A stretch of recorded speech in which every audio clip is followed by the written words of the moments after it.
Gallagher. Yeah. Oh. That thing was... people. What happened for the people out there that don't know? Well, I did a podcast with Gallagher. You can get it if you get the app. You can hear that one. But I was in Portland, Oregon. I get an email from my manager, who got an email from his manager, who lives in Portland. Said he was in Portland. Would I have him on the show? Now I got to be honest with you. I didn't like that guy when I was old enough to like him, which is 10. Yeah. You know, and I didn't have. There was not a lot of love there. But that doesn't mean that as a relatively objective fan and part of the comic community, I couldn't put him into perspective in the sense that, he started with all the guys and, he was at the Comedy Store in the late 70s, and I thought there was an interesting story there. So I say, okay. So he comes to the hotel. I meet him downstairs. He's like, what are we doing? And I'm like, well, we're going to do a podcast. Like, is it live? And I'm like, no, I'm going to record it in my room. And then he tries to teach me how to steal coffee out of a conference room. Whatever. So we go up to the room. That's him. Yeah, and I'd read up on him. I'd read up that he's not smashing shit as much, and that he's doing a lot of gay jokes and a lot of jokes about ethnic people. So I tried to have a conversation. First I started talking to him about his place in comedy. And right away he's like, why does Jay Leno have a show? Why don't I have a show? I should have my own show. He screeches like this old queen. Yeah, he does. Yeah, and this old queen. And right away, I'm a little bit all right, I can handle this. I'm trying to wrangle him, but he's talking down to me. Almost immediately, he starts saying, comedians shouldn't drink water on stage. That's not a real comedian. A comedian doesn't need a notebook. And I'm like, so now he's shitting on everybody. Drink water? What? It was crazy. What the fuck does that mean? Hydrate yourself. But I'm willing to sort of let the guy talk because I want, So then I bring up these accusations, that, he's being raped. And look, I got a little bit of flack, but I don't give a fuck what anyone says. I mean, you know me. I mean, my friends are Jim and everybody else. Look, if you can own what you say it. What do I care? Right. But I'm going to ask. I can ask. Of course. I'm not, I'm not politically correct in any way when it comes to language. So I bring this up, and then, right away he goes, they're not even my jokes. They're street jokes. And he starts screeching. And I'm not even pressing that hard. I'm just trying to. I'm trying to get in his head a little bit. Well, I'm trying to converse with him because he never shuts up. And he acts like he's teaching you a lesson. And then he starts going on about he says you're never going to play a state fair. And I'm like, who the fuck would want to play a state fair? Jesus Christ! What year is this? And he's like everybody, So me in America. Yeah. But then he gets like a gig in Sleepy Eye tonight. Yeah. Right. I go on right after Horse with No Name. All right. See you, Gallagher. And then I say, what are you angry about? I say, what are you angry about? And he goes, I'm not angry. And I'm like, you're the guy that smashes shit. I'm just trying to engage. And then about a half hour, and he goes, I'm not doing this. And he storms out of the room like a giant baby. And I just said, really, I'm not going after you. And then there was a moment where I didn't have to put this up either, but because it didn't make me look great either. But there was a moment there where I said, oh, come on, Gallagher. To nobody. You hear a door closing. But it's great if someone goes to leave. You can just go get the fuck out of my house. Yeah, right, after the door slammed. But look, I put it up because I thought I don't think I look great. I could have done a little more homework. I tried to be as respectful as possible, but I was genuinely surprised that he stormed out. I mean, I could not understand it. But people who listen to it have one opinion or the other. A lot of people thought I was being some sort of politically correct police, which I wasn't. What? I don't give a shit. I really don't care what people say. And the truth of the matter is that when you say something, if shit comes back at you, that's part of saying something. Yeah. I mean, you're going to take your hits, and but you certainly have the freedom to say it. He did our show a few times. We loved having him on. He's very different. He's a very strange. Well, because he's such a fucking really weirdo. Strange. And he's curing cancer. He's building things. Yeah, his inventions are just. He has a million of them. I heard he lectures. I was at a couple theaters where he had performed, and I was like, they were like, we just had Gallagher here, and they were like, yeah, he lectured the audience about metaphysics. And then when they didn't know what the fuck he was talking about, he started calling them all stupid. and then he took out the hammer at the end. And then he gets his hammer out. He did our show when we were back at K-Rock. He did it here as well. And after the show, he sits in the hall for hours and just day trades. Doesn't go home. Right. And he also has even though his appearance was long, he likes to school people. Yeah. He thinks he knows things. There's some weird thing apart about him. like, I thought that if you listen to the episode, you get you know who that guy is. And I guess my pride got into it because I just couldn't believe that he was talking down to me on some level. I knew he made a lot of money, and I knew that, he was this guy. But the weird thing about him is that the bane of his existence was that this hammer thing was this one bit he did. I think that it really sticks in his craw that it just caught on, and it was really just one sketch. And then it became who he is. But his whole argument that, like, I deserve this, I deserve that, because his whole premise is like, Jay Leno and David Letterman, they didn't go out on the road and sell tickets. I did. And my point was, well, that's what you chose. That's right. Yeah. And that's that. You did your research because, he's known for smashing watermelon. Simple as that. And he might be a deeper guy, but none of us really know that. So it would have been to that. It would have done him done him right if he would have openly talked to you about all that. I'd have him back.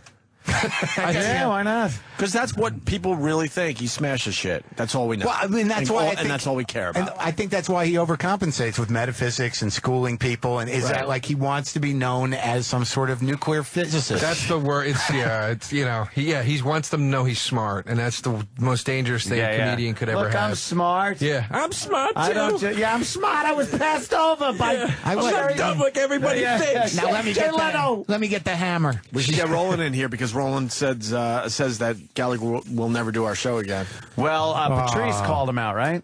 We had a great segment with Patrice going after Gallagher. It was terrific. Saying that because Gallagher just, you're fucking racist. He is, actually. You're fucking racist. Yeah. Yeah, and he's like, I'm not, you can't say that about it. I fucking heard some shit. Yeah, Patrice wouldn't back down. It was great. At him. Really? Patrice wouldn't back down? That's unusual. Where are we at with Gallagher, Roland? Well, last time was a while ago. I called him. He was at Walmart, and he said, "Stop calling me. You're killing me. You're killing me." And then hung up. At Walmart? Yeah, he was at Walmart. What working? What position? God damn it! I was trying to get to it. God damn it! DeRosa loses by a nose. That was a close one. Sorry. You guys bumped heads on that one. If I had eye contact, I would have let you have it. As they said, "Don't call me again. You guys are trying to murder me." That's sad. Wow. He feels persecuted. Yeah, he certainly, unless he literally thinks we're trying to murder him and walking around looking for our hit squad. That's too Did you see bad. the video where he collapsed on stage? Oh, Yeah. 3 weeks after my podcast, I got a lot of tweets for that one. Oh, did you? Look what you did to They blamed Gallagher. you, right? I was opening for Not his poor food choices. They blame you. I Yeah. opened for Patton Oswalt one time, and we were doing some theater. Gallagher was there like the night or 2 days before, and the stage manager picks us up, and we're driving out to the theater, and he's telling us, "Yeah, Gallagher was just here," and we're like, "Oh, that's cool, whatever." And the stage manager goes, "Yeah, funny story, man. In his rider, he has this thing that he needs a table, 4 feet by 2 feet." And he's like, "So I got him this table. It was this really nice Victorian table. It looked nice on stage." And he goes, "But then he shows up, and I didn't know he meant he needed the table for the Sledge-O-Matic." He's like, "So I'm scrambling. I had to build him a table. I didn't know what to do. I mean, the guy should have specified. Why wouldn't he tell me that that's what the table was for?" And he's freaking out about the table. And Patton just goes, "Let me get this straight. You had a show where Gallagher asked for a table and you didn't know what it was for." Okay, thank you. Thank you. And there was this awkward silence for the next 5 minutes. So just like, "Ooh, yeah." Yeah, adult. Look, I don't feel great about that interview, but I did what I could. Well, did you feel like you were attacking him, though? He always It feels doesn't sound- attacked. I know, but it doesn't sound like Walmart. he does. He thinks you're trying to kill him. Yes. He's got this persecution complex, and he was impossible to talk to. But I just wasn't going to be filibustered and steamrolled. I was just trying to get him into some groove where we could have a conversation, but he was so guarded and weird. It didn't sound like you had an converse with him. agenda, Yeah, though. you can't. You didn't have an agenda. I had a It was little just bit of an agenda. I had an agenda in the sense that I wanted to place him into the context of the Comedy Store in the late 70s. Okay, well. And then I did have the agenda of asking about this shift in his act. Because it's one thing to move away from a Sledge-O-Matic and do another type of comedy. It's another thing to all of a sudden, I'm getting rid of the Sledge-O-Matic and now all Chinese people have to die.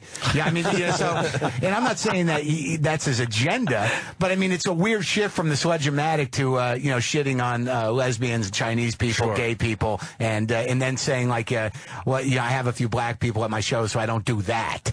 You know, but I mean to put a can of water chestnuts on the table and then go, this is for the Chinese people, and then smash them. I mean, it's a little hardcore, and I wanted him to answer to it a little bit. So yeah, I had an agenda in that way. Is that funny? Maybe I'm wrong. Is that funny? I want to hear putting a fruit salad on there. This is for the fruits.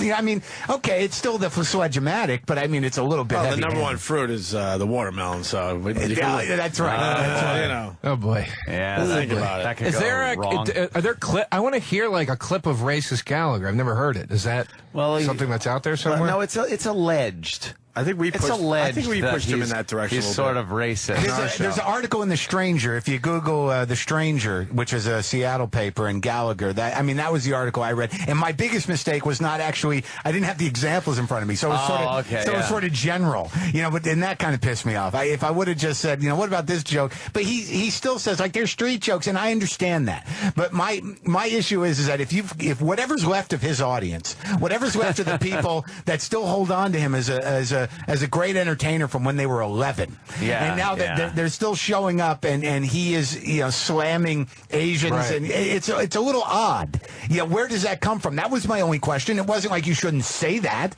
It's like, where does it come from? They're bringing their plastic slickers because they got front row tickets. Yeah. And they're all like, and then they're just listening to a diatribe of racist jokes. You're like, wait a minute, where's the fucking... Yeah. What No, What the fuck is this for? no Slicker's going to protect you against that. He just takes out his cock and pisses on the first 3 rows. That would be a good show. Here's time for the plastic, yo. That would be fucking great. I would love Oh, you that. brought plastic to see the fucking Noel Yeah. Gallagher show, right? Yeah. Did you? How about this, you motherfucker? And just starts like Gigi Allen throwing his shit. Oh, yeah. This is for the Jews. Fast forward a year, the whole audience is in white sheets now instead of the plastic. Yeah. There you go. Cheering for Gallagher. There you go. He to We've me, tried to get him back on the show. He has no desire to do our show. he to me is like the worst kind of comic, because he's one of these guys that is clearly a fairly intelligent guy. He seems like a smart guy. He does, you know, his wordplay and all that bullshit. You're like, all right, he's a smart guy, but he's the smart guy for that sort of rednecky crowd. You know what I mean? yeah. Like, he was never the smart guy for the New York or the LA or the San Francisco type audience. That's why he plays state fairs. Yeah, and it's like, State and now he's fair. angry because he wants everybody to declare him a genius. It's like, no, dude, you accepted that path, and like, that's where you're at now. I mean, that's it. The other thing is that he's irrelevant, and the other some of the input I got was like, why are you picking on Gallagher? And I can understand that. But you know, I didn't seek him out. But the fact is, he's just this old guy that's trying to hold on to something, and it's difficult. I don't think you're picking on him. He's an angry man. Mm-hmm. He is a very angry guy. And we didn't even have conversations with him when he was on this show. What it was us talking and him interrupting with something so outrageously weird that we found it hilarious. Yeah. Like, it's like, what? This guy's fucking out of his mind. Like, what would he say though? Like, what would he interrupt with? We would be Some of his talking about inventions if we're and talking about stuff. relationships, X-ray machines. Yeah. Yeah. He'd be like, "Hey, you know what I'm working on?" Yeah. And you're like, yeah. "What? We were just talking about something." All right, Gallagher, what? Yeah. What? Yeah. What would it be? And it would be some kind of like, It's been a while, but it's been some kind of space thing. Yeah. So A fucking, cure for cancer. Yeah, he loves does cures that. for cancer Yeah. and fucking machines that ionize water for like, that's right. like just bizarre things. But he couldn't build himself a new act. No. You know where all that shit... He could put a fucking car door on a tricycle to come out with on stage. So he could roll the window down. He just sucks. I'm He working on a sucks. giant big wheel for I me to fucking ride out know. in front of the audience. Oh, well, look, he's got the giant couch and he's jumping on it. Wow. He made a lot of Fucking money. asshole. A lot of money. Like, you know, tons of Those specials. Showtime specials. My brother every liked him. week they Yep. were on. Yep. Dude, he did like 10 of those Yes. fucking things. More than that, I think. What'd you Yeah. say? on Anyone- that? How many anyone that would specials have did he do? gone to I think it was that like fucking- 14. Anyone that goes to a state fair to see Gallagher should just be fucking shot. Well, I'm theorizing, obviously. I don't know the guy, but I'm Speculating. Speculating. Maybe that's the thing. Yeah. But he's that guy. He's sitting there going, why am I not Carlin? And it's like, because Right. Gallagher, when Carlin was talking about pro-life and versus abortion in the 90s, you were fucking bringing out a hula hoop with springs on it. Or whatever. 13 special. 13. Wow. Carlin only beat him by 2. Damn, man. Wow. That's nuts. That is crazy.